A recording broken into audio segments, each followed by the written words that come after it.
Ladies and gentlemen, I'd like to welcome you to the Institute of World Politics for yet another Intermarium Kosciuszko Chair show.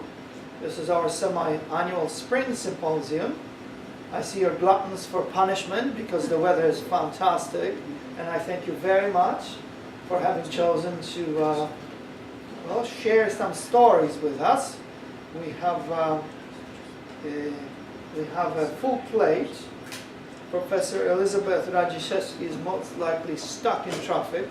She was going to talk about private contractors in civil wars. Wow. Okay. I don't want to shout at anybody, so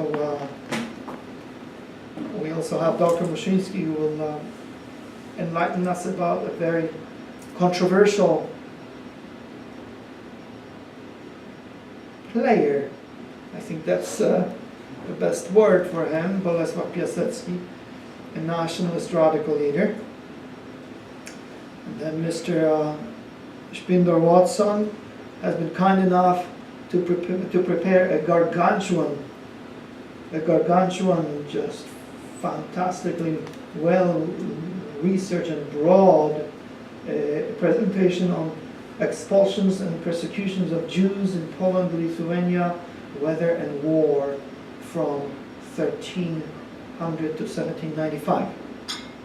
This promises to be of a Narskulsblock, Brodel, Emmanuel Leroy-Ladurie proportions. I'm very excited to hear it. We also don't have, he must be stuck in traffic, with us Father Jarosław Wiśniewski, who is a missionary. He spent over 20 years in the post-Soviet zone, and he'll have stories from there for us. He's bound now for Papua New Guinea. So I caught him in Washington, D.C., and he promised to tell us things. Well, without much ado, I would like to rearrange the program. We're not the Prussian army here. It's Poland, which means Polish anarchy. That means freedom. So we'll have Mr. Szpindor-Watson, although his family harkens from Western Poland, so they're tainted by Prussianism. Well, yes, but no. Dinów is actually central. My family was from Eastern, that's Mstislav. At any rate, I'd like to introduce to you Mr. Michał Szpindor-Watson. He harkens from Chicagoland and is a doctoral candidate at George Mason University in economics. His interests are economic history, Polish history, history of money and banking, as well as Catholic social thought, I am guessing subsidiarity, and Austrian economics. He attended Indiana University and the University of Illinois at Chicago. He majored in economics and Polish language and literature there. So he is extremely versatile.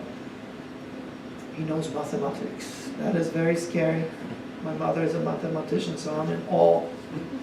Without much more ado, here's Mr. Szpindor-Watson, ABD. Thank you.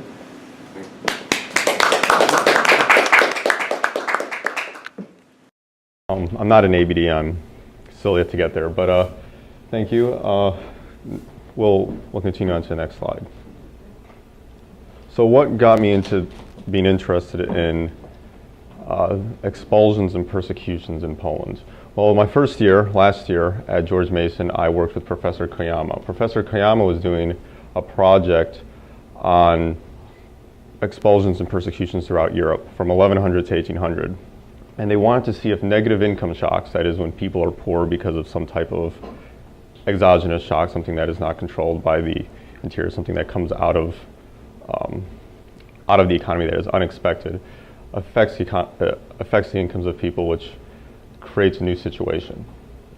I worked from gathering data around that time. And there's an unpublished article from the Persecuting to the Protective State, Jewish Persecutions and Weather Shocks from 1100 to 1800. you can see there, I get a lot of my data from there. I worked and compiled a lot of that data with Megan, who is Noel Johnson's RA, and Noel Johnson's also at GNU. Robert Warren Anderson is from a different university.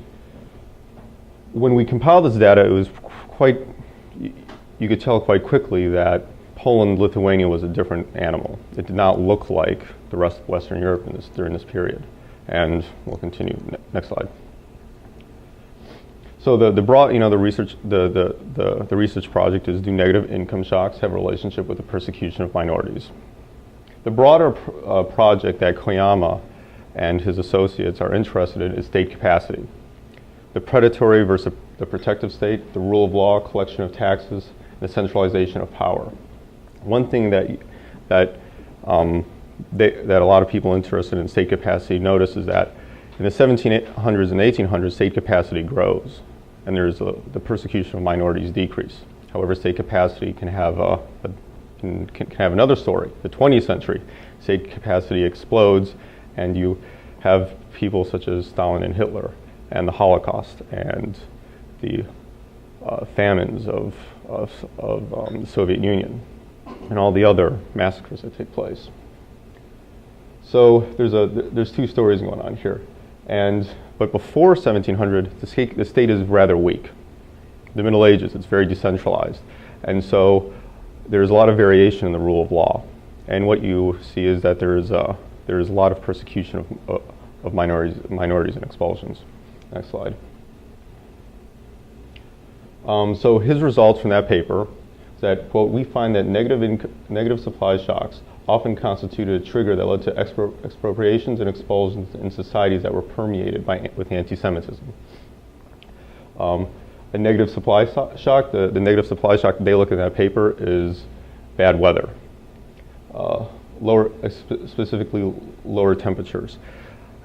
They gather their lower temperatures from tree ring data and glacial data. They dig deep, they get the glacial records, and then they compare those temperatures with what they find in the 1800s, and from that they're able to look back and see more or less what the temperatures were for the past several thousand years. There was a strong correlation in all of Europe in the 14th and 15th centuries where there was a 1 standard deviation drop in the temperature that resulted in a strong correlation of the expulsion and persecution of Jews. The correlation was lower in Poland-Lithuania compared to all of Europe. Next slide. And so why was Poland called the paradise of the Jews? Well, I'm going to step away from the microphone. One thing you'll notice is this is persecutions before 1600, persecutions after 1600.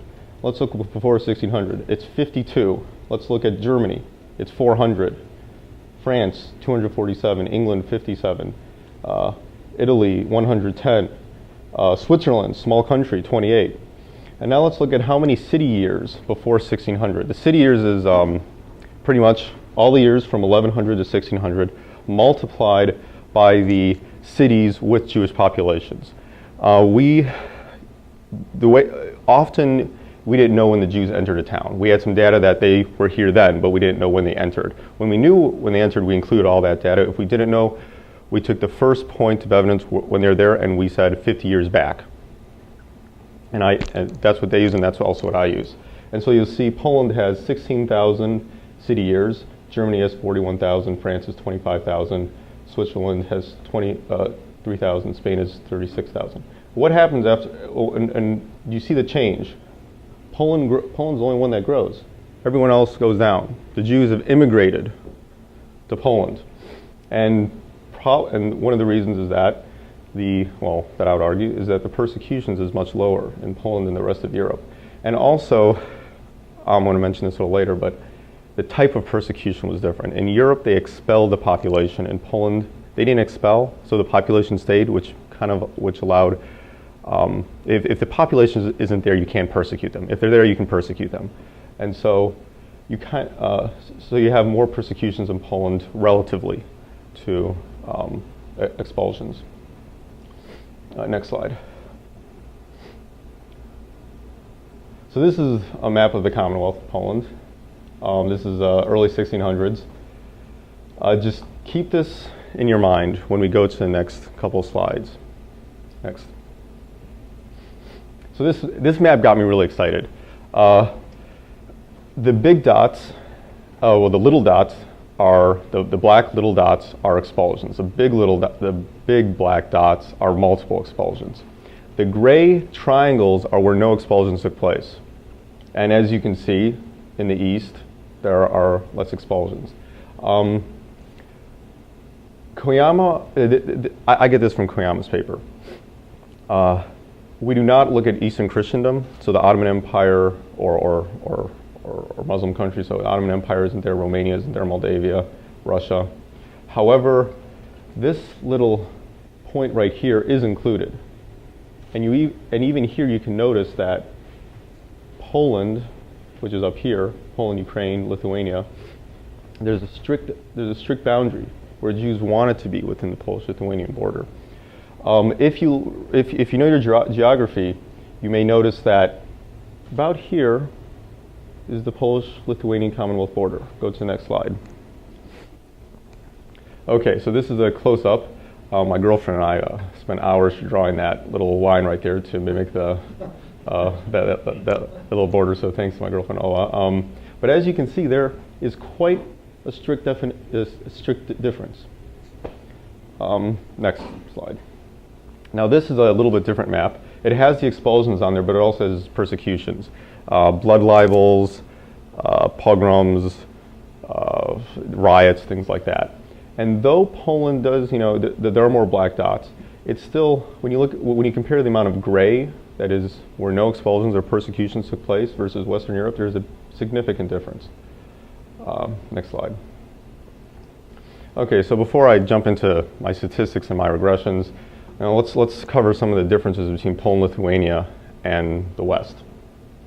Poland, Lithuania was a multi-religious, multi-linguistic, and multi-ethnic monarchy that developed into a republic of nobles with an elected monarchy.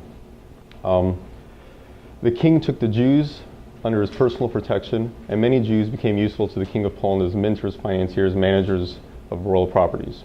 Religious freedom was the letter of the law, and many different ethnic groups had privileges and protections: Scots, Armenians, Tartars. Whereas in the West, it was Roman Catholicism was usually a single religion, and there wasn't much religious freedom. Next. So how did the Polish state regard the Jews? In 1264, Prince Bolesław the Pious of Great Poland gives the Jews at Kalisz a charter to the Statute of Kalisz, putting them under his jurisdiction and not in any other court, ecclesiastical, city, manor, or whatnot. This charter was then confirmed by King Kazimierz the Great in 64 and 67, and King Władysław Jagiełło in 87, who, with his marriage with Jadwiga, combined Lithuania and Poland not as a single state, but as a monarch of two different states. In King Władysław Jagiełło, as also the dual monarch of Lithuania, confirmed the Statute of Kalisz, or a very close version of it, in 1388 and 1389. And other monarchs proceeded from 1453 to 1539 and 1765. It established a precedent that lasted until the latter part of the 18th century. Next slide. So what did the Statute of Kalisz do? It established a Jews' judge. The Jews had their own judge. The Jews made up the court. They had their own court, they had their own judge, which enforced Jewish law. What's interesting is that if a Jew and a Christian got into a conflict, the jurisdiction was within the Jewish court. And when a Christian took a Jew to court, he needed Jewish and Christian witnesses. When Jewish defendants were tried according to Jewish law by the Jews' judge, and a Christian who murdered a Jew suffered greater punishment. Not just whatever the established punishments were where they were, but also confiscation of his property. A Christian who wounded a Jew had to pay a fine to the prince in addition to damages to the victim. Continue. And what you also see, there are many of the parts of the Statute of Kalisz was assuming that as a minority the Jews would be under greater threat, and so the law protected them more than the majority Poles or Ruthenians or Christians. The Statute of Kalisz secured the inviolability of person and property, the right to travel. You could not discriminate against Jews. You could not charge them higher tolls when they were traveling on roads or crossing bridges. The desecration of Jewish synagogues and cemeteries was punishable. Protection of Jewish funeral possessions, the right to ritual slaughter, and it disallowed non-Jews from collecting debts from Jews on the Sabbath. It also prohibited the charge of blood libel, and it cited the papal bull of Pope Innocent IV in 1247. Next. But the West did have similar statutes or similar laws or privileges given to Jews. In the West, Jews were considered free men attached to the treasury, which was analogous to the Jews of Western Europe, except you start to see there's a difference that begins. In 1236, Jews start becoming chamber serfs, and Western theologians start describing this as a serfdom of Jewry. Jews are treated as the property of the king. They're not free men. They're the property of the king. The Jew may do what he wishes with the Jew. The king may do, or the prince may do what he wishes with the Jew. He may expel them, cancel debts, throw them out, bring them, invite them back in, pawn them, plunder them, etc. They are at the will of whatever the duke or prince wants. That term, serfdom of Jewry, is never used in Poland. That never becomes precedent. King Władysław Jagiełło, Kazimierz IV, and Alexander explained their protection and toleration of the Jew was in accordance with God's law, not because the Jews were the king's property. So there's a difference in the legal foundation of how Jews are treated. Next. So some general observations.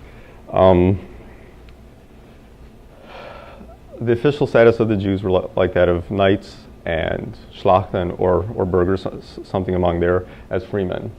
When they took an oath, it could be taken on the Torah or near the Ark or the synagogue. They didn't have to do many of the embarrassing things that Jews had to do in Western Europe, where when they took the oath, they would stand on a swine rug. That's not kosher. Or they would be forced to stand on a stool and do other embarrassing things to show that they're lower in society. Of course, the decentralization of the Middle Ages meant that there was a lot of variation, some good variation, some bad variation. So some of the good variation, Jews were allowed to own and carry arms. They built fortress synagogues. I believe there were 6, in my notes on that PowerPoint I have all this, but there were 6 fortress synagogues throughout Poland. One of them made up part of the wall. In Rzeszów, which was owned by a private noble, there were 3 commanders guarding the walls. One of them was a Jew, and the Jews were expected to own a firearm, gunpowder, and cannonballs, and be prepared to defend the city. There was also variation in the way the law was applied.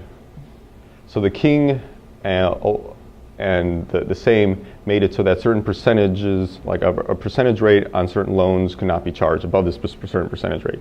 What you find, what Ignacy Szpindor finds, a Polish Jewish historian of the 20s and 30s, he finds that those laws were not followed, that the actual contract was actually followed, that the courts throughout Poland enforced the contracts between Jews and Gentiles according to what the contract said, not what the Sejm and the king wanted to happen. It was in favor of the Jews. But some of the variation was not always good. For instance, if a Jew took over a property from a Christian, they had, at a certain point in the early 1400s and from there on, they had to pay tithe to replace the tithe that the Christian no longer paid. The Catholic Church lobbied for that. And once in a while, the Jesuits or clergy could escape punishment more easily than, say, others. They would sometimes riot or persecute Jews. There was also, if in certain cities, if a Jew walked past a Jesuit school, they would have to pay a fine for walking by.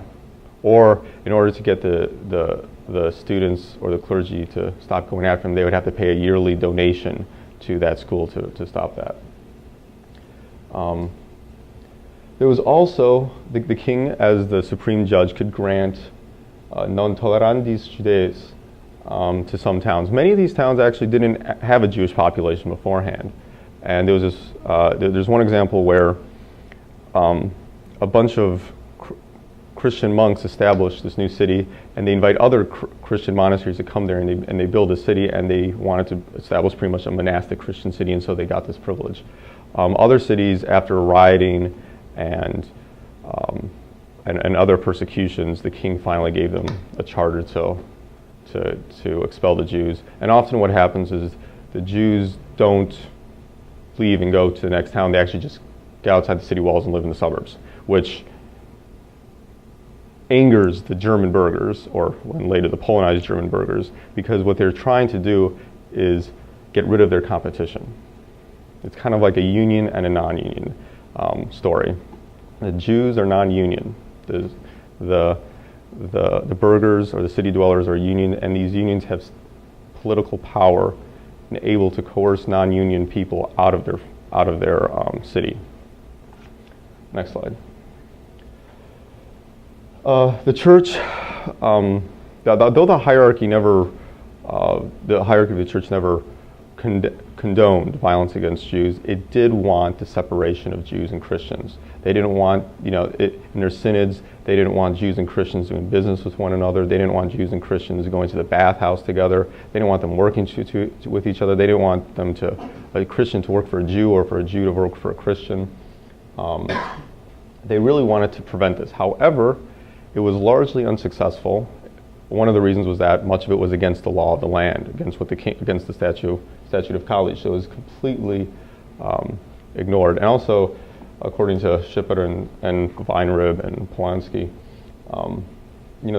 it was unsuccessful. And also, when you look at much of the clergy at the lower level, many of them actually worked with Jews because many of the monasteries had large fields. They produced grain. They wanted to sell the grain.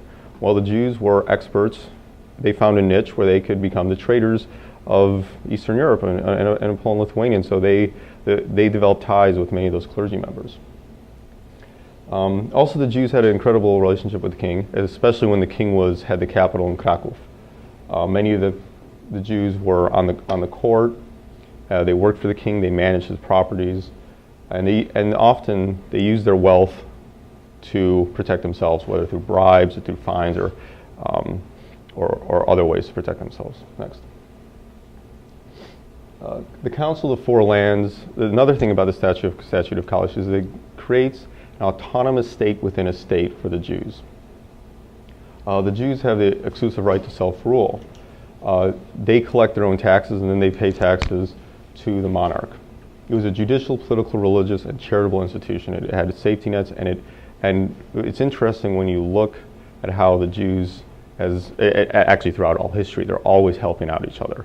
I remember this one example when Katrina hit in the South. The Orthodox Jews there were able to call upon their networks all across the United States to help rebuild their community.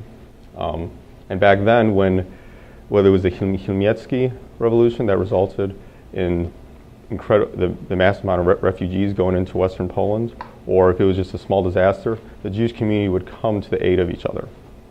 Next slide. Actually, can you go back real quick? Yeah, next slide. Okay, where's my map? Huh. Well, there was a map there, and that map is missing too. Okay. Well, there was a map back there. It showed all the different areas of the Council of the Four Lands and how it was split up. And it had different provinces and states. The Council of the Four Lands included Poland and Lithuania, and then in Lithuania split in 1623. The council did, the Jewish council, and they created their own. I'll just go to the next one. I think the next one will develop the same problem. Yeah, but okay, well, I'll try to explain it. I had this really great map here. I'm really annoyed I did it. Back to the map of the Commonwealth. Well, I'll figure out something later on. But this map had all the different expulsions, blood libels, all the different persecutions that took place during the Chmielnicki Revolution up to 1656. Yeah. So, who could be attacking me? It's probably I'm using a Mac. He's using a PC. I'm sure there's some incompatibility there. Well, the 1648 and the deluge is a major point, in not just in the history of the Commonwealth, but also for Polish, Ukrainian, and Lithuanian Jews. Chmielnicki leads a revolt against the Zaporozhian Cossacks, he leads a revolt of Zaporozhian Cossacks, disgruntled Ruthenian gentry, and Ruthenian peasants against the Polonized Ruthenian magnates in the Ukraine. This turns out to an all-out war with the Commonwealth, and it is when we get to my statistics and my graphs, you'll see whenever you see 1648 and the 1650s, they're the outliers, because the amount of it was a civil war, and many times civil wars result in incredible bloodshed. Right after 1648, you get the deluge. Muscovy and Sweden invaded, and the wars continue until 1660. Poles fight back against Sweden and Muscovy. Czarniecki heads it, and it's like a guerrilla force. And usually with guerrilla forces, they tend to not be as organized or disciplined, and you find that the Jews end up between Czarniecki's guerrilla forces, the Swedes and the Muscovites, Tartars and Cossacks, and they get persecuted by everyone. Next. So everything I've told you, it's all been done. Lots of books about it. That's just the framework, or it's either my professor's work, Koyama, or it's you can read this stuff in Weinrib or in Schipper. My specific contribution is how to analyzing negative income shocks, specifically war and weather. Those are my two variables, and we look at how it affects persecutions, expulsions, and massacres in Poland, Lithuania. My regression is binary logistic. I collected data, but I also collected data beyond war and temperature. I collected, who were the perpetrators? Was there an economic rivalry going on there? Was the king involved in enforcing the rule of law? So that often you'll find that the people who rule the city go after the Jews, and then the king comes by and says, if you don't clean up, you're going to have to pay me a lot of money, or I'm going to chop some heads off. And that happens. And then I amassed this in a coherent fashion. My data points were from 1300 to 1795. I chose 1300 because before then there are not that many Jews in Poland, and it's just after the Statute of Kalisz is put into law, and then shortly after, under King Kazimierz the Great, the Poland unifies. So next. Quick thing on definitions. I use the definitions using Koyama's, when I worked with Koyama, they recently changed a little bit, but a persecution is a blood libel, an anti-Semitic riot or a riot against the Jews where Jews end up getting killed or harassed. Massacres, some type of large attack, destruction of a synagogue, etc. Expulsions are when Jews are officially expelled from the city by authorities. This is different than, say, my massacre, where we define massacre as the entire community was killed or a large portion of them and they never return. It was an expulsion by brutal force. So expulsion is people are thrown out of a city through legal means, and a massacre is where they're brutally thrown out. Next. There was a little bit of a problem when I confronted all the data I had, is that we, or Koyama and we, we looked at current day borders. So I needed to get rid of all the cities that were not within the Polish-Lithuanian Commonwealth, and then I had adjusted for the different wars. So all of Western Poland, like Wrocław or Breslau, was taken out. Szczecin, Odessa, Crimea, Eastern Ukraine, and in my data, Belarus is within Lithuania, and as you can tell, that's there's a good reason for that. It doesn't matter. I also set apart Ukraine because Ukraine at one point is part of Lithuania, and then it's after the Union of Lublin it becomes part of Poland. So I treat it as its own region. Just for an example, the border on the pink area is parts of Poland that are lost in the latter half of the 1600s. So I take out cities like Kiev after that. Next. Can I find out how much time I have? Okay. Before we jump there, this is the project in its work. I go through and I find who the perpetrators were, did the king intervene, and what was the cause, and if it was a blood libel. The Polish military, I found 15 minutes in or 15 minutes left? Okay, left. Okay. So the Polish military did 12. There were 12 times where they did persecutions. Most of them, almost all of them, took place during Potop or the deluge. So, excuse me. What? Yeah, this during the Swedish Wars. The Cossacks, I found 50 times where they persecuted Jews, and almost all of them take place during 1648. And then there's a couple during the Swedish Wars, and I got into a little bit of a strange situation in the 1700s because we have the Haidamaks, and they're a combination of Cossacks, disgruntled gentry, and peasants, and so I cross-labeled Cossacks and peasants together to account for that. So you'll see that in peasants, all the times peasants attack Jews are within the 1700s. The problem with peasants also is in the data, it's hard to tell often when peasants do anything because it's not always clear, because in the Humetsky revolt you have Cossacks, yes, for sure, but often you have the peasants with them, and the documents don't always say the peasants were involved in them, and so I'm probably understating in this data how often peasants were involved. Foreign armies, majority of course, were during the Sweden Wars because the Swedes and the Muscovites were fighting on Polish border, but there's a few times the Tartars are involved or other groups. Clergy members, I found 12 times when clergy members either incited the violence, like Kosciuszko, who was an incredible orator and is actually a saint because he, in the last part of his life, he used his oratory skills to raise an army to lift the siege in Serbia, and that's why he's a saint. But before then, he was known as an anti-Semite, and the Jews had some really nasty names for him. Because when he showed up in Krakow, he invoked, that Jews are committing the sin of usury. Because in the Christian world, then usury was pretty much any interest rate. Now this changes throughout time. Later on in the 1600s, the school of Salamanca, a bunch of Jesuits in Spain, begin to investigate this using good economic theory, and they slowly change this. And by 1800s, the Catholic Church has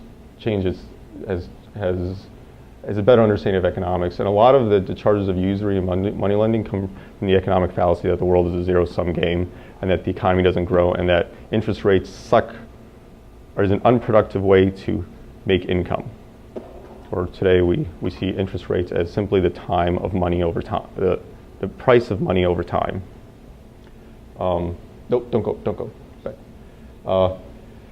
Burghers were involved in 25 instances. There were 16 times that there was a blood libel. I'm sure there are going to be much more of that as I do the research. The king intervened 17 times. The locality intervened 6 times, but often they were intervening because the king told them to intervene.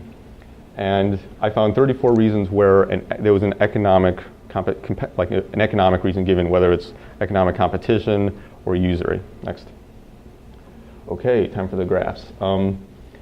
So this shows the growth of the Jewish community in Poland, Lithuania.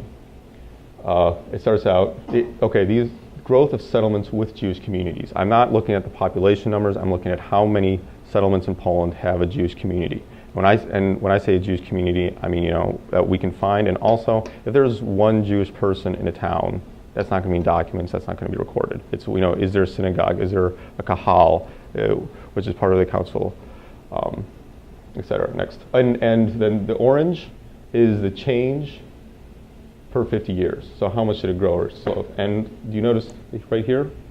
That's 1648. That's the effect 1648 had on the growth of the Jewish communities. Next. This is percentage growth. Once again, you'll notice 1648 right here is there's 1640 had a real impact. Next. This map, in many ways, explains why Jews went to Poland. These are expulsions. So 13th century, England, 14th century, France and the Holy Roman Empire, Spain and the Holy Roman Empire, Italy and the Holy Roman Empire, and somewhat in the Polish-Lithuanian Commonwealth. And then the next few slides is kind of all over the place, not really clear. But you notice it's always clear in the east. And so as they're being expelled, they're being driven to where they're not being driven out of. Next. Quantitatively, there's a difference between the way Jews are persecuted or treated in Western Europe and in Poland, Lithuania. Like I said, there's in Europe, expulsion is the main way that Jews are handled. There are a lot of persecutions, but expulsions are preferred. Where in Poland, the persecutions happen more frequently relative to expulsions, and that's because the Poles don't expel them and the Jews stay. Where in Europe, they throw them out.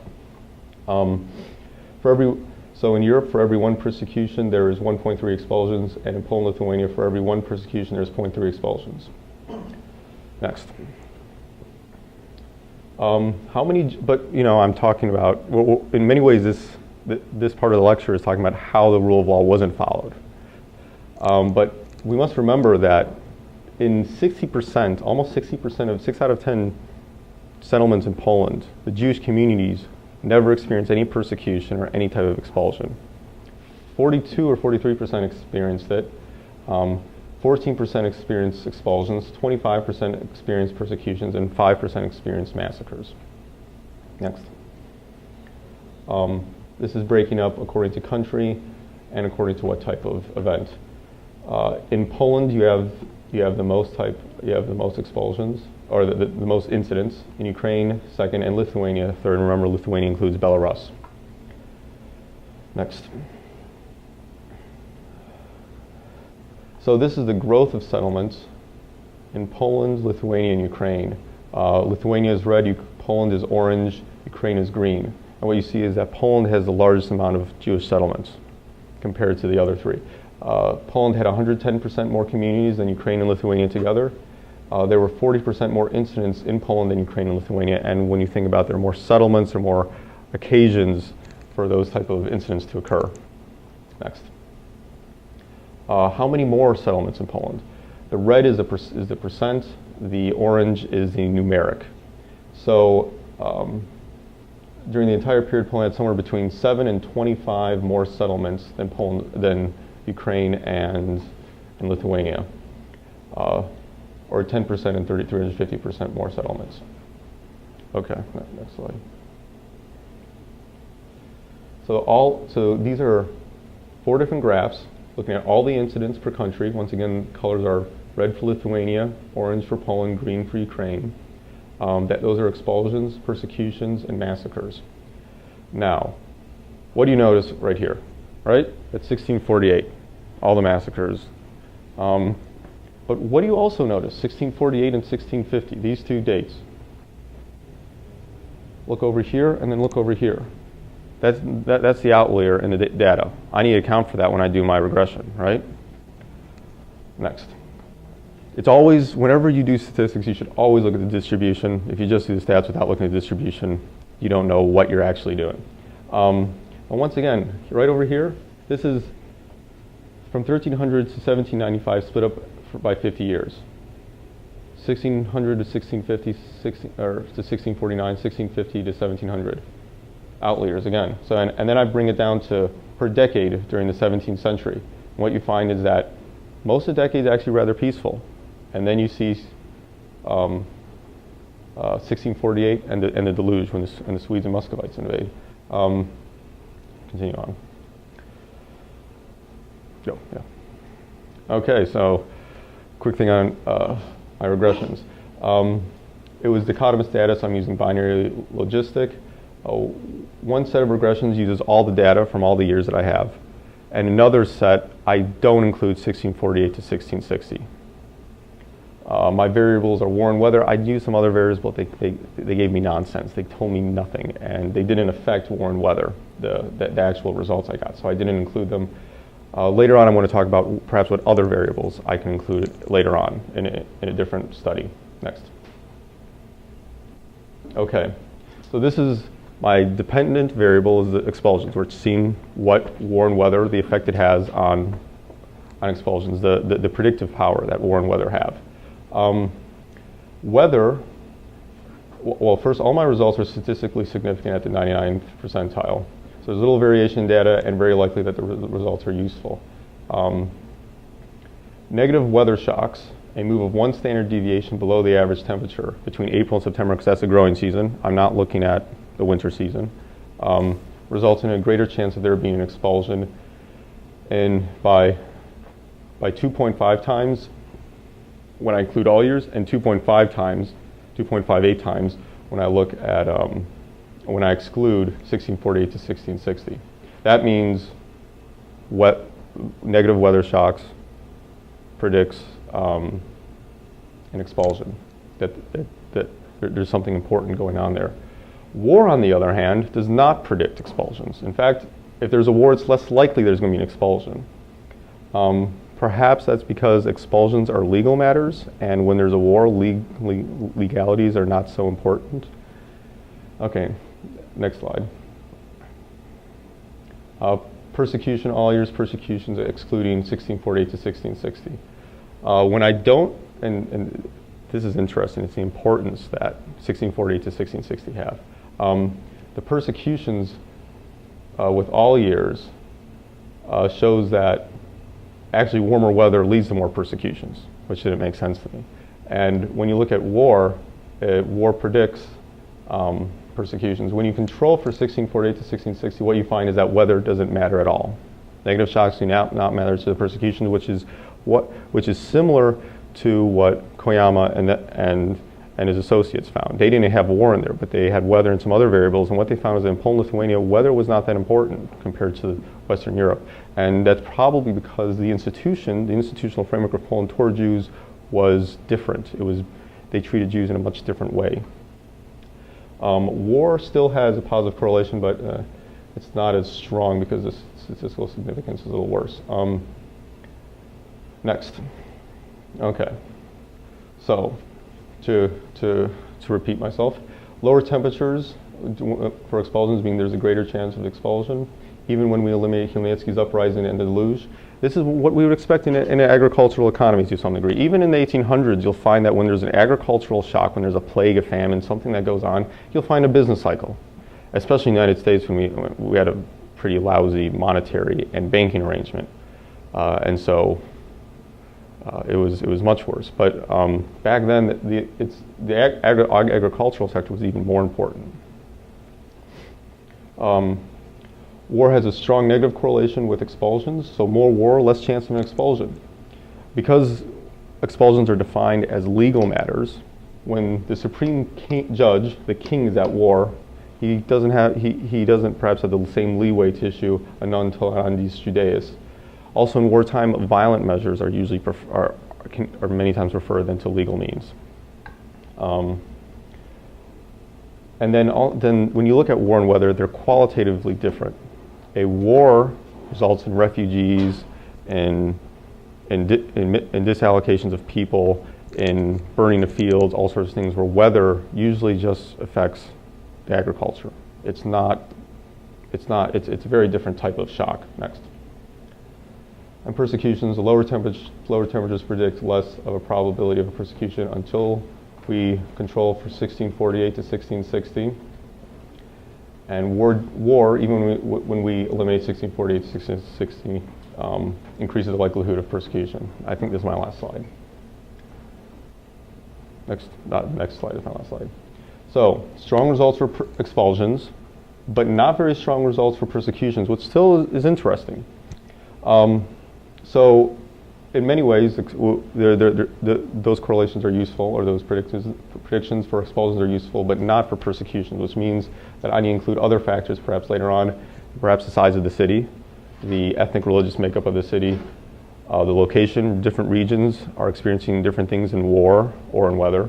Well, the weather, the location's picked up, but because the tree rings are collected at those different locations, where those cities are. Whether the city was a private or royal city, oftentimes the private cities, from just loose reading, seem to treat their inhabitants better because they don't like losing taxpayers, so they're not going to throw out their minorities. Whereas a royal city or the cities with management rights were controlled by the people who would profit by expelling portions of their population. And another conclusion is that historians are largely right about 1648 and 1660. It was a massively destructive episode in the Commonwealth's history with an abysmal impact on Jews in Poland. And when I take out 1640, 1660, the persecution data means nothing. Okay, I believe that's all, but go to the next slide, just for fun. So this is the map of where the population of Jews in Poland in 1764. The dark red is where most of them are, and the lighter colors are where less of them are. That's just for where it ends up before Poland is ripped apart. Okay, questions? Or? Thank you very much. The way it works, the equipment, the way it works is a comment, and the floor is then open to questions. We always hope that the work that is presented here will be published. So comments are indispensable, questions are extremely helpful. Thank you very much. This was very enlightening. I think you should consider looking at the origin of Poland's Jews, because you tie everything and stake everything on Western expulsions. Mm-hmm. Dr. Mastrapa has told me that some preliminary DNA research in Israel suggests that a chunk of Poland's Jews are Hazars. Yeah. So they must have come from the east, not from the west. The Karaites as well, right? Karaites are Talmudless Jews. That's another separate category. That's a different story. I have no idea. Just a suggestion. You should look at it. Also, in one of your neat maps that we actually enjoyed, you pointed out that the Jewish population preferred to live on this side. And maybe very well true. If I were Jewish, I'd rather not live in Ottoman-ruled Bukovina. They had some stringent laws. It was much more relaxed in the Commonwealth. But you have overlooked the Carpathian divide. So look not only at climate and weather, but also geographic features. I'm not a geographic determinist, but if you go hike the Carpathians, it's very tough to go through the Gorgonas. So if the Jewish population arrived whether from the east or from the west, the natural flow of the land would direct them to stay on the Polish side of the Carpathian divide. Unless they were really intrepid, it's sort of like bumping into Alps and saying, now what? Do we go left and right? Very few people say, do we go over? Okay? So consider the importance of geography too. Now, as for the statue of Kalisz, it's very useful to know about one of its codicils, namely that if anybody accused a Jew of ritual murder, one had to bring 9 witnesses, so 10 people. That meant, remember, in medieval times, liars were outcasts because you couldn't bounce checks. Liars were outcasts. If you brought a false lawsuit, a blood libel lawsuit, and you couldn't produce, then both the church and lay lords would punish you with branding on your face with hot irons.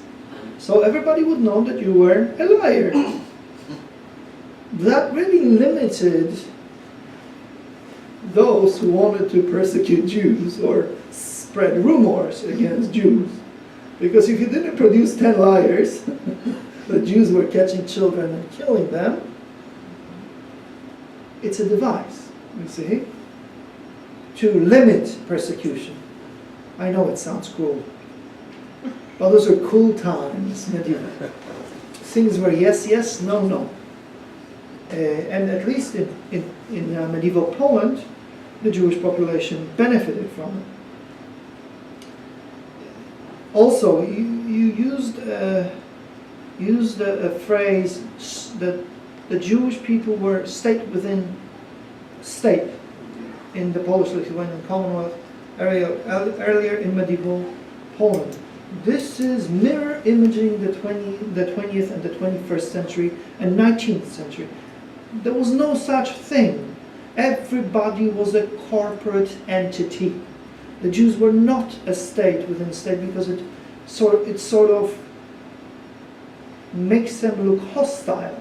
They were a corporation, just like who? Who had autonomy in the Polish-Lithuanian Commonwealth? Tatars, Armenians, Scots, and to a very large extent the Cossacks. So it was the Karaites too.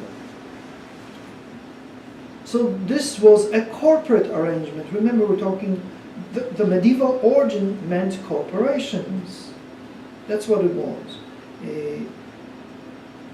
Now, you do mention, this is Judex Judeorum, you do mention king's Jews. What about lord's Jews? Most Jews in the East, where my family lived, were lord's Jews. That means the Prince Potocki, or Count Chodkiewicz, or the Branickis, or whoever would have a town, but not too many inhabitants. Therefore, he would issue a private ruling and say, well, you know what you have in Krakow, you can have here. And the Jewish merchants and others would move.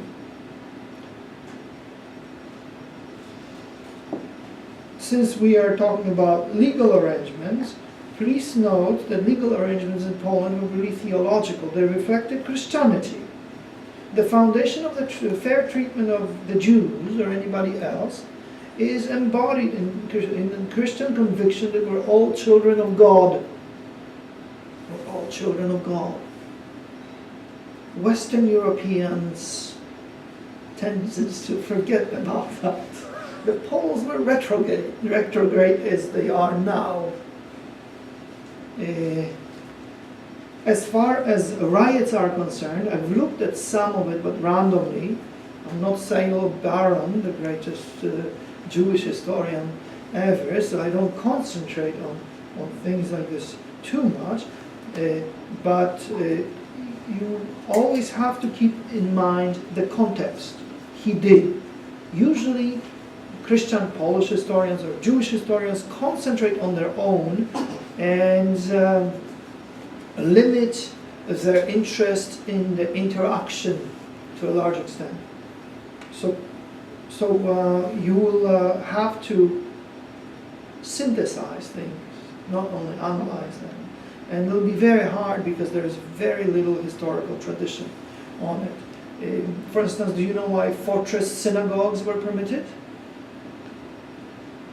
Fortress synagogues were permitted in particular in the southeast because the Tatars came every year for over 300 years and they stole people. In general, about 30,000 a year, sometimes as many as 120,000. We calculate that the Tatars stole between 3 and 11 million people in 300 years. There are no statistics, there are no good statistics. And they sold them as slaves in Istanbul and Alexandria. That included Jews too.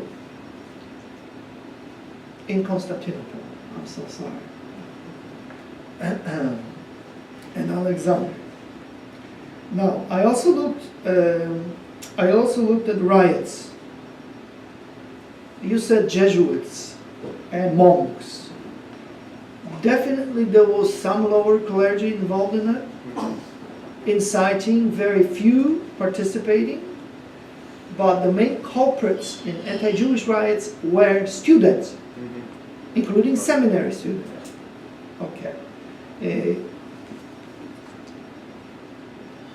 it also is good that you particularize, meaning you told us about how in arbitration or adjudication, those were not courts exactly, a contract prevailed, because contract addressed a particular grievance in a given moment. If the contract was written the way it should have been written, then the side that benefited from it won, because the judges were interested, adjudicators, in a particular situation. So they were able to override what you call royal laws, which are really directives. There were laws, for instance, in the Commonwealth and in medieval Poland, that if anybody pulled a saber or a sword in front of the king, he shall be put to death. It was never used.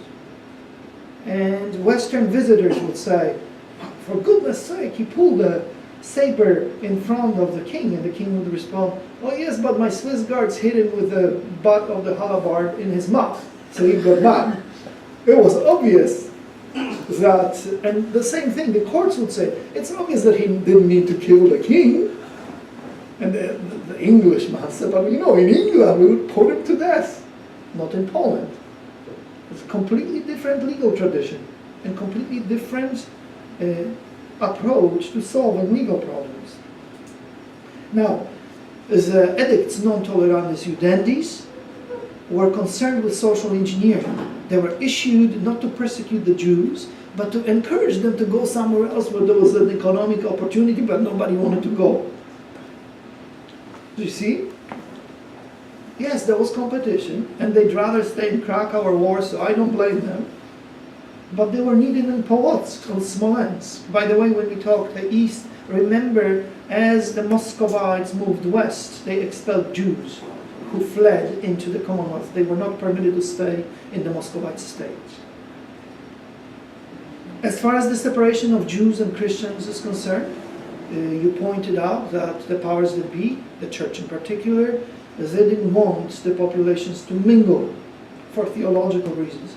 Well, if you were an Orthodox Jew and you invited Mr. Stirnafor to hang out with you, he opened up, uncorked the wine, decanted the wine, that would immediately become not kosher, because he's a Gentile. That means the Jewish population also didn't like to hang out socially and culturally with the Christian population. It was a mutually self-enforcing apartheid, separate arrangements, which were not necessarily hostile at the personal level, but theologically, of course. If I'm a Buddhist, I think you all suck if you're not Buddhist. Otherwise, it wouldn't make any sense that I'm a Buddhist. I always will have a poor opinion of those who are not Buddhist. Why be a Buddhist otherwise? So if I'm Jewish, I feel the same way. If I'm Christian, I also feel the same way, for goodness sake. That's just absolutely normal.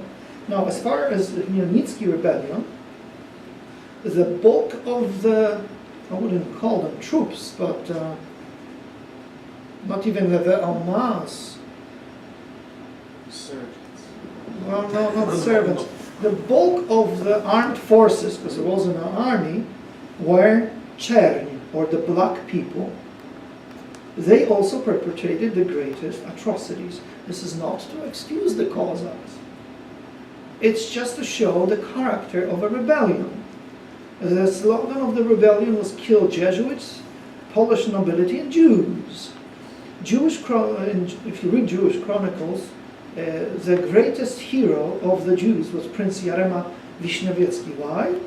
Because he impaled and burned alive every Cossack he could catch, except for his court Cossacks who were doing the catching and burning of the Poles. And of course the black people, meaning the peasants. So in the Jewish chronicles he's an angel. He took all the Jews in his train as he was fighting his way through Ukraine that was on fire, the Ukraine which was on fire. So keep that in mind too. By the way, he was a Ruthenian and Moldavian by origin, and fresh convert to Catholicism. The Cossacks, of course, and Ukrainian nationalist historians call him a Polish lord, and they get really mad if you bring up his ethnic background. Not to mention that they don't like when you remind them that Chmielnicki was a Polish nobleman.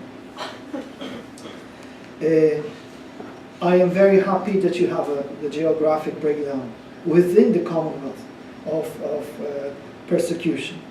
This is really important because it shows the impact of various cultures, this diverse, huge Commonwealth. Now, as far as stressing the king's will and the king's law, it's as far as stressing the king's will and the king's law, it's a misunderstanding. The king was not the lawgiver. The parliament was the legislature, the same. So the king could propose a law, but remember, unanimity applied in Poland's parliaments, and it worked for about 200 years. Nobody ever objected. They would just hammer out a compromise. So that's how it works. Even at war, the parliament, with the king's pressure, even a rump parliament, could issue any edict, including we welcome Martians, or we would like to expel Tartars, or anything. Anything. You will have to try to figure this one out. And finally, last but not least, please do not forsake the comparative perspective.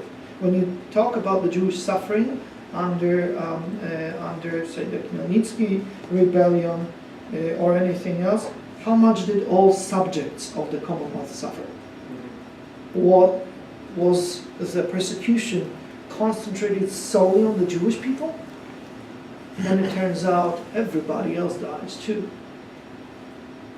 By the way, the nobility in the East, to a large extent, was of Ruthenian extent, but many of them over centuries converted to Roman Catholicism from Orthodoxy. My family was Orthodox, then the main branch went Calvinist for 2 generations.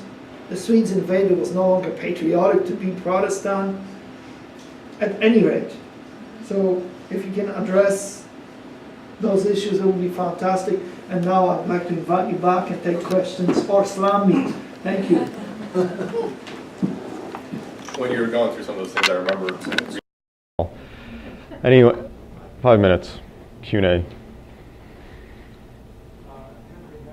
wondered about the passage of 1648.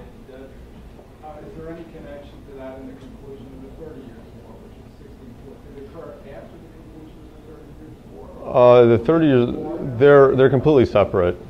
You don't think it has any connection? No, they're completely separate. The Well, what about all the diplomats? The diplomats always say oh, our. knows that when one influence another doesn't have some I'm not right. impact on, not theologically, but I mean Yeah. emotionally and maybe trade and I mean go on and on. I mean, I don't know that answer to that. Although I've never read anything that would imply that.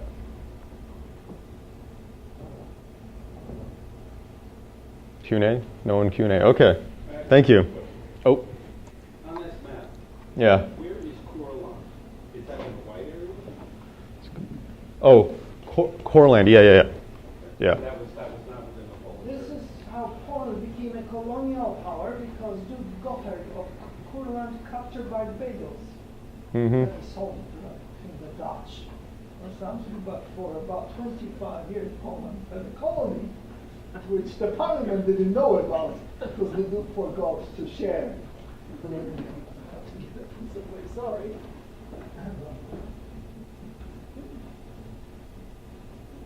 Okay, another one. Did anybody worry about, human rights and religious freedom? Well, What groups might have favored such an idea? well, the thing. That, something like the Belgian would not have occurred. I imagine there's very little interest in this human rights. But Religious freedom. so in the Polish-Lithuanian Commonwealth and in Poland going back, the religious freedom was a norm. All the different groups, like Halakevich mentioned, the Tatars, Armenians, had their own charters and rights to religious freedom. Jews, Catholics. Also, the Polish-Lithuanian Commonwealth was but before the Protestant Reformation, you had Orthodox, you had Catholics, and then with the Reformation, you had the Protestants come in. I mean, I think 1/3 of the Schlachta, the nobility, became Protestant. So there was a wide understanding of that. In the Swedish Wars, it did become more patriotic to be Catholic because there was a Protestant aggressor, the Swedes, who were invading. Does that answer your question?